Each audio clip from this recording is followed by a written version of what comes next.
Another Shameless film, and this one kind of came completely out of the blue, it felt like anyway. I don't remember them really advertising that they were going to be putting this one out, but here it is. This episode we're checking out Spine number 31, What Have They Done to Your Daughters? This is a 1974 poliziotteschi / giallo film directed by Massimo Dallamano, who is on the channel for the first time in this episode, surprisingly. Not done a lot by way of directing. He did do the prequel film to this called What Have You Done to Solange, which is also done pretty well, I think. And then it looks like a few literary adaptations as well. He did a version of Venus in Furs, not to be confused with the Jess Franco one. Outside of that, though, he's probably most famous for working with Sergio Leone on the Dollars trilogy as cinematographer. So at the very least, I'm expecting this to look good. The film stars Giovanni Raleigh, who's done a few bits here and there, and they're the lead. And then we also get Claudio Casinelli, who you may recognise because they were in Mountain of the Cannibal God and Flavia the Heretic, both of which we've already covered on this channel before. So I've never seen this film, but it has been on my radar for quite a long time. I remember Shameless putting it out on DVD back in the day, seeing it in like HMV and stuff like that. I remember laughing at how long the title was. I do like a giallo with a very silly long title. But yeah, I've been wanting to check it out for quite a while, so let's do just that, shall we? What do you mean? He's a spelunker, that's what you call him, I think. You love the idea of a maniac, don't you?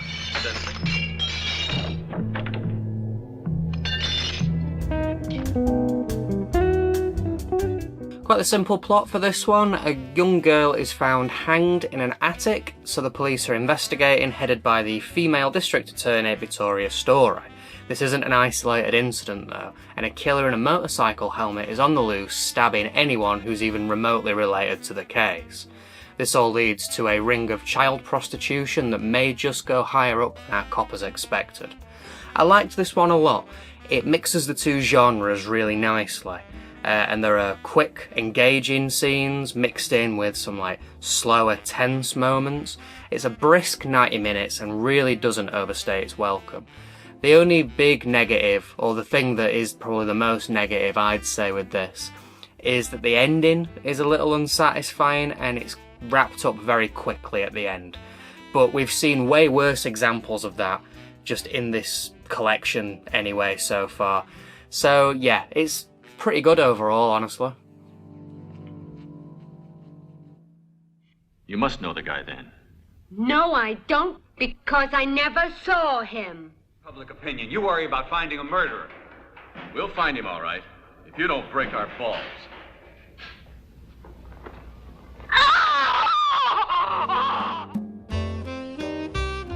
The acting and dubbing are pretty decent here, really. I don't really have any major complaints in that regard, to be honest.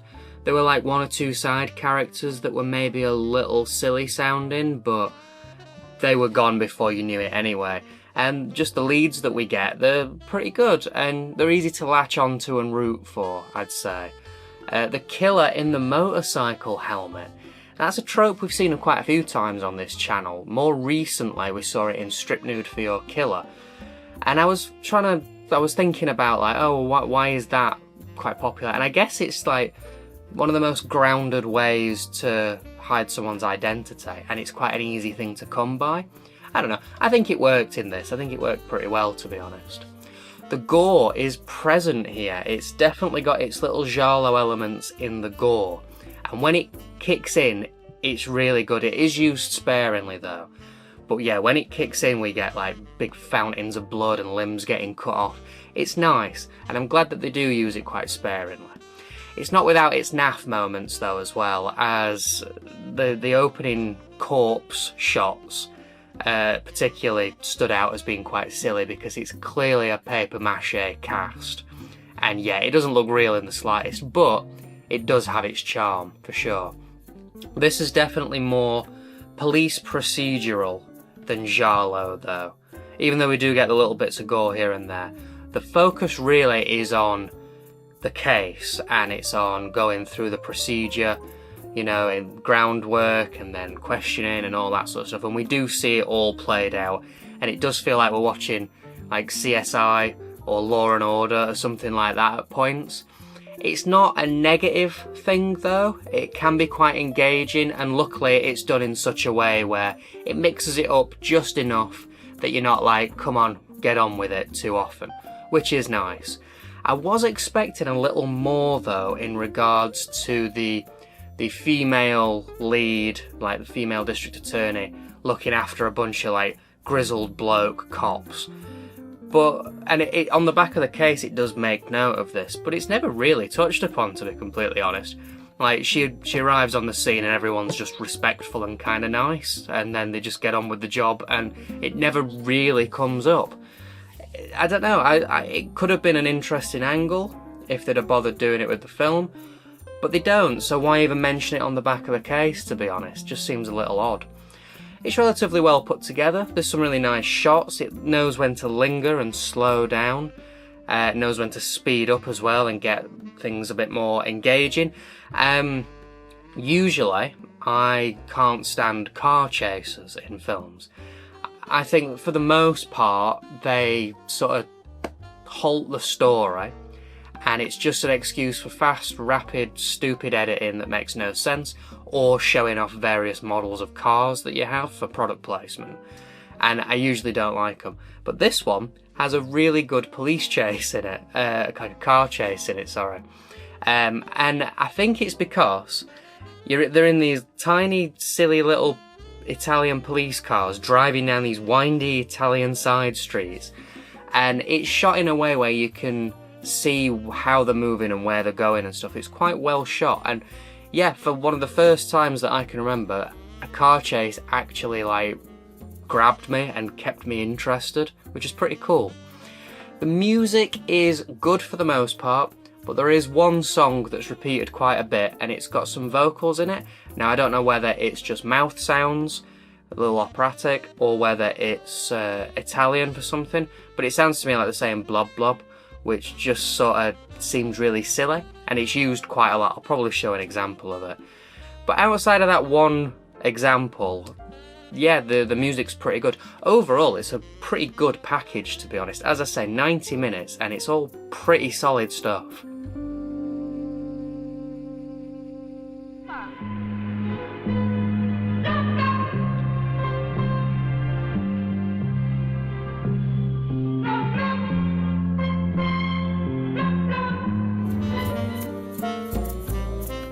Strangely, for a film that seems relatively popular with fans of giallo and poliziotteschi films, there's not really much information on this online. It looks like it did pretty well when it was released in Italy, and that is partly due to the fact that this is a sequel to What Have You Done to Solange, which also did really well. And I was looking into that film, and it looks like that one leans more into the giallo, whereas this one obviously leans more into the poliziotteschi side. And it actually sounds pretty good. So, Shameless, maybe put that one out at some point. That might be a good one for the collection. I mean, I'm definitely interested in watching it anyway, so yeah, it'd be nice to have that one on Blu-ray. Outside of this, there were apparently 5 minutes of extra footage found along with the original reels for this film. These bits of footage are sex scenes. Now, these are shown to the editor of this film in a little featurette that's included on this disc, and I just wanted to talk about what he says about these. So it was a bit of a mystery, because these scenes were shot on the same set as Daughters, so it was definitely done around the same time, but it's hard to tell where these would have fit into the film, because it doesn't include characters from the film. So it's a little bit like, well, why were these shot? So the editor seems to think, well, first off, he'd never seen them before, so we watch him watch these scenes for the first time, and then he sort of says his theories on the whole thing. So he seems to think that these were shot because shipping abroad sometimes they'd add in more sex or more violence because it'd sell better overseas. So he thinks that they were shot as like a potential like like a thing to add in for like the American audience or the German audience or something like that. But he does say it seems strange though, because the sex scenes that are described in What Have They Done to Your Daughters are, well, they include younger girls for a start, and they're way more violent, whereas the bits of footage that were shot seem pretty tame and normal as far as like sex scenes go. So he was a little confused with that, but he does seem to think, yeah, that it was just, if they needed something more in there, then they'd just shove it in. But he definitely thinks that Dallamano did direct and shoot these sex scenes, because there's a particular sex move that is included in these scenes that is apparently related to Dallamano, that he's used in the past, and it's kind of his signature move. So yeah, it was an interesting little featurette, to be completely honest. What's weird though is that we don't get to see these scenes. They're blurred out for us. So we just see his reaction while he's watching some blurred out footage. Now, this seems really strange to me, because Shameless aren't usually ones to shy away from just showing everything. And I'd have kind of expected, I think early Shameless would have included these scenes as like a bonus material sort of thing, just to watch in isolation outside of the interview. Seems really strange that they're only in this interview and blurred out, so we don't actually get to see them. Weird. God, it's awful. So that's 2 dead now. Always assuming that this isn't chicken blood. Okay, time for the print, and it's pretty good, honestly. Yeah, the colours pop. It's a crisp image, it maintains some of the grain, so it's not lost any of that side to it. There's no issues that I spotted, really, no glitches or anything. Yeah, really nice, both in the visuals and the audio. Yeah, pretty good. And on the disc, we get the English dub, we get the Italian dub, we get the interview with the editor, like I said, which is 22 minutes long. We also get an interview with the composer, which is 50 minutes long. And then we get a commentary track with somebody called Rachel Nisbet, who is apparently some sort of genre expert. I don't know. As far as special features go and Shameless, this one's a little lacking again, I think. I don't know. I feel like they were packing the discs a little more in the earlier releases, and I feel like these past few, they've been like, I don't know, just sort of weaker, I guess. But saying that, the interview with the editor is pretty interesting and worth watching, and at least there are some things on the disc and it's not just the film and there you go. Okay then, time for the case. Let's start with the slipcover. This one's a little generic, I think. You know, remove the title and it could be a multitude of films. It could be Strip Nude for Your Killer, it could be Nightmare Beach or something like that. Yeah, I'm not massive on it, it's a little generic. And then it's the same on the inner cover too, it's just the same one but on the inside sleeve. We do get an alternate cover, but once again, I'm not massive on this one. It's a little basic and boring, I guess. All the information on the back seems correct, didn't spot anything wrong with it. The runtime's spot on as well. Yeah, not bad there. Again, this came in the cheap, clear cases that look absolutely stupid and I hate. And another weird touch to this one that we've not seen before. On the slipcover, one of the spines is black, like the other ones all are, but the other spine is yellow. Not really sure why they're doing this now. It's like, just land on a format and stick with it, please. You're making the collection look stupid on the shelf. But I mean, at least you have the option to have it as the black or the yellow spine, I guess. Lastly, I got one of the low numbered versions and I got 0212. Not that low in the grand scheme of things, really. Overall then, yeah, this was a great blend of giallo and poliziotteschi. Really enjoyed this one. I was hooked by the story and I stuck around for the odd little bits of gore. It's got a lot to offer for it, and the only real thing that I didn't really like that much was the fact that the ending just felt a little rushed, but that's quite a minor complaint really. Shameless have actually finally put something out that's half decent, and it's nice to see. I'd definitely give this one a recommendation if you're a fan of giallo or poliziotteschi or just Italian thrillers in general. This is definitely worth grabbing and having a look at, yeah. And the print itself and the release and stuff is really nice too. There is a import, Arrow did a Blu-ray, US only though. But you know, with like import costs and all that sort of stuff, you're probably better off just grabbing this copy. It's a nice version of it. Got a few special features and stuff.